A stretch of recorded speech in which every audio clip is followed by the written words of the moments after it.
is just structured a certain way, which forces language to be a certain way. Let's call those universals maybe.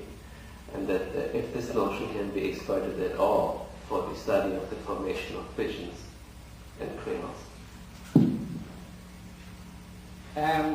The explanation that I have proposed, well, I think that, yeah, we have to assume that if Kabbalist Forza is right and the only thing that matters is the human race, then in some way Descartes was right in arguing for the universality of the human mind, except that we have to make allowance for variation from one individual to another and so forth. I don't believe that we are all equally skilled in our communicative competence. But barring all that, then what we have to assume is that given particular ecological conditions, language as it is acquired is going to be affected a particular way, and that is the basic equation that we need. The problem is, the challenge is to articulate the different variables in that equation and knowing the range of values that can be assigned to the variables in different settings. And that is really an open challenge. But what Creoles are telling us, among the things that Creoles are telling us are the following. You have to specify what particular language variety was the target. And we have wasted a lot of time comparing Creole's structures with those of the standard varieties of the European languages, and we should have known better, because the indentured servants or the farmers with whom the Africans interacted didn't speak any standard English. We know that the pattern of social interaction bear on how language is going to be acquired by the learner. And we have known things such as the age of the learner and things like that. These are all things that we have to factor into all this. And the challenge, of course, is to compare why, for instance, in North America things work one way among some descendants of Europeans and another way among some descendants of Africans. And even when we talk about descendants of Africans, it worked one way on the tobacco and cotton plantations and another way in the rice fields. When you get to a place such as Louisiana, it becomes more complex because we are dealing with an overlay of colonization. But when you take the white American population, it's very misleading to treat the evolution of English there as if it were uniform. I think that the case of the Appalachian Mountains is quite different from the case, say, of Virginia, and what happened in the Midwest is different from what happened everywhere else. And there's always this dimension of periodization.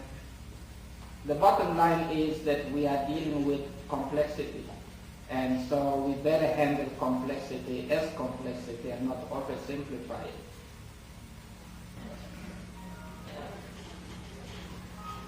Okay. This is more a comment than a question. I'm just struck by the parallels between attitudes about pigeons and creoles getting in the way of people being able to learn from pigeons and creoles, and the same with sign languages, where the battle that we had for at least the first 30 years was, this is not a language, why do we want to study this, the real language is English, and so forth. And now that we're past that, we're really starting to learn a lot about human language from sign language. The whole area of gesture, the relationship between gesture and language, owes its huge development to studies of sign languages. But we had to get past the same kinds of barriers. Thank you.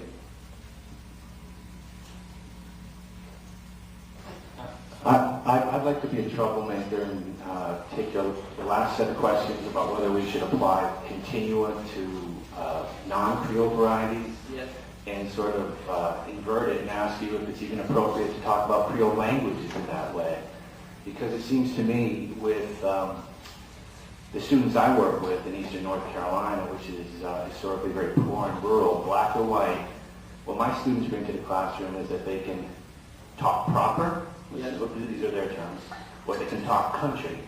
Right? And so they've mastered both dialects, we could call them. Right. And in my research in the Caribbean, I don't really see any difference. Right. It seems to me that we've reified abstractions such as basilect, mesolect, apolect, as if they constitute real varieties out there. Right. And what we just see, I think, is that speakers are masters of different varieties, some more than others. And I just wondered if you could comment on it. Well, that's a very correct observation. When you are subversive and want to turn things upside down, you have to be careful, because if you remove all points of reference, then people can't follow you anymore. So I have used the term Creole here just to refer to those, so that we can recognize those particular varieties. I don't think that we should be using the term Creole and related terms such as creolization as meta-concepts. Using them as historical terms, that's fine, because they give us points of reference. But deep down, I believe Creoles are just telling us, A, we are normal languages and there is nothing wrong with us. The problem is in the way you have been analyzing languages before. Yeah, maybe a last comment, question, David? Yeah, you said at one point that how is it that anybody would want to learn just the words of a language and not the grammar? Is that correct? That's right. Yeah, but there is a reason. I mean, we do see examples of re-lexification without carrying over the grammar or carrying over your structure from your original language with the words of the new languages. There are isolated cases which I could quote quite easily. But to answer your question, or to say what I would say the answer to your question is, if you're in a situation with lots of other Africans in a plantation situation, maybe 80 different languages, to be able to communicate, really, what you're interested in is communicating with each other, not having cozy chats with the the white plantation people. So what you need is a common lexis. If you have, to some extent, a common grammar, or at least you can forge a common grammar out of, typologically related African languages, you just need the lexis to be able to set you free. Okay, your question presupposes a number of things that are just outrageous. Because in the first place, the whole historical dimension of the development of colonies where Creoles developed is abstracted. And second, it's just like those Africans have just one common grammar. Even among speakers of Bantu languages, we have serious problems understanding each other because there is variation in the Bantu canon. And the first thing you do, and also your question presupposes that the Africans could learn the European or colonial language only from Europeans. And it presupposes also that all Europeans spoke that particular targeted European language, which is also fallacious. So I don't know how to handle your question starting with those particular mistaken assumptions. Well, yes, we can waste more time. Okay. Well, I think we do have musical entertainment waiting for us again tonight, and hors d'oeuvres. Actually, they're at a cash bar, which is maybe this last conversation would benefit from that a little bit. I'll add one thing that I made. I didn't want to accuse anybody of being racist. The point was not that. The point was that we are all products of our socioeconomic structures, and we have inherited much more from those socioeconomic structures than we are aware of.